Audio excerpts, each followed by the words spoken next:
Hello guys, so we are making this cut together top. Okay, now here is the measurement we'll be using. Can call it crisscross cut together.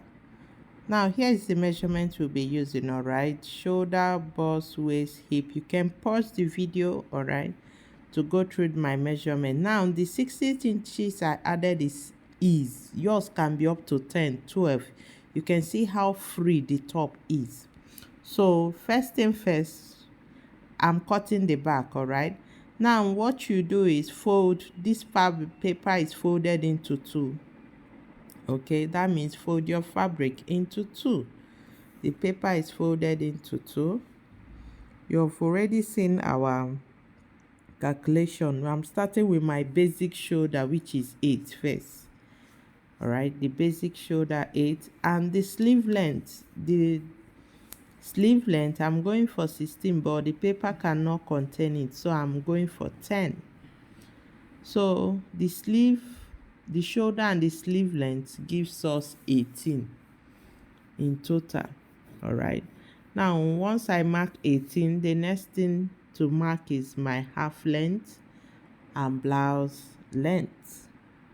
Okay, so that is my half length. All right, then next is my blouse length. Okay, so having marked my blouse length, my hip, according to the hip calculation, which happens to be the biggest, I'm using it to mark. All right, now the hip calculation is, we got 12 and a half. With the adding and everything, we got 12 and a half. So I'm marking 12 and a half all through. All right, from the sleeve length, I'm marking 12 and a half to the shoulder, to enable me curve easily. So after doing that, I'll just get my ruler, long rule, and connect it together. That's my hip measurement I use. Now the ease of this dress depends. All right, you can increase it, like the accurate body measurement plus 10 plus 6. I did 6, so whatever you want, you do. Now what I marked now is my sleeve, and it's 12. I use sleeve 12. From the shoulder to where I connected this thing is 12. And I just curved it to the half length. You get that? So that is my sleeve. It's cut together. Okay, it's cut together crisscross blouse. Okay, now having gotten that, let me write it ahead. 12. Yours can be wider, yours can be tiny. You can go for 10, but I'm going for 12 because I'll slant the shoulder. Now the next thing is my neck width.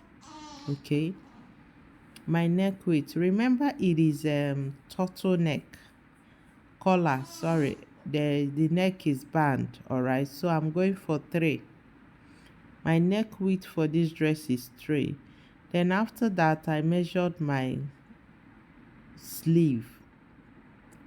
I'll be slanting my sleeve.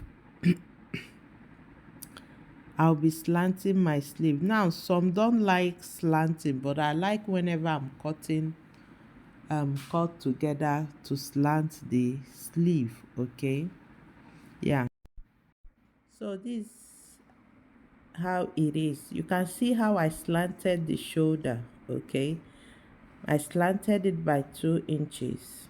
All right, this is how it looks. Okay, you can see where I slant. That is the 2 inches. Then I connected it from the neck width.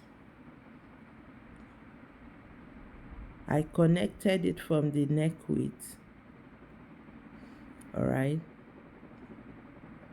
that is how I slanted it. Now I like slanting my shoulder, especially cut together dresses. Okay, now after slanting, the next is our neck.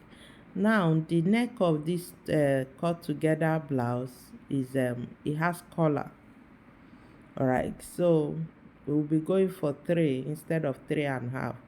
Then from the shoulder, you measure your half length Okay, it can be half length, it can be 10, it can be depending on how deep you want this back. You can see how open the back is. Yeah, depending on how deep you want the back is. All right, once you determine the depth of your open, how open the back will be, next thing you do is take your marker, chalk, whatever you're using, connect it from the neck width. Okay, from the neck width to that line. It shouldn't be straight, it should be curved. You can see what I'm doing. Yes, that is how it will be. That is it.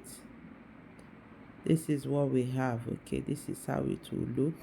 Now the freeness of this blouse depend on you by choice. Your ease can be more, like I said earlier, you can do +10, +15. I did +6. 6 is the minimum because it's a free dress. Then the next thing is to cut. I'm starting from the shoulder. Okay, I'm starting from the shoulder, the slanted part first, then it's out. Let me pin it, to hold it so it doesn't move. Then the next thing right now is to cut the side. All right, that is more like the armhole connected to the body of the dress. Then once you have done that, the next is our center back. Okay, to give us that opening. Now once you cut through that opening, the first thing you do is to pipe it, or use bias, whatever you want to use or is facing. This particular place I'm cutting is the first place you attend to before any other thing. You finish it either with piping, facing, bias is the best, or piping. Piping, when I mean, is equally bias. Okay, you use bias to finish it, that curve first, before you start any other thing. So let me open it up for you to see before we continue. Okay, so this is how it looks. All right, now what next is for us to give it that effect down. That is crisscross. Okay, crisscross, that is what we need to do on it right now. Now you, like this particular place I'm pointing right now, you need to use bias. Then after that, you get one part, turn it. You can see how I'm turning it. But if it is fabric, it will be very easy to turn.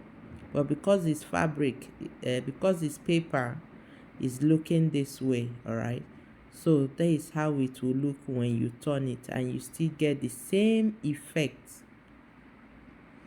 All right, you get the same effect on the back.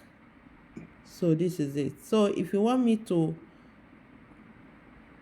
make video of how to cut the front, you can comment it on the comment section. And if you have not followed me, please do follow me. Okay, I post amazing videos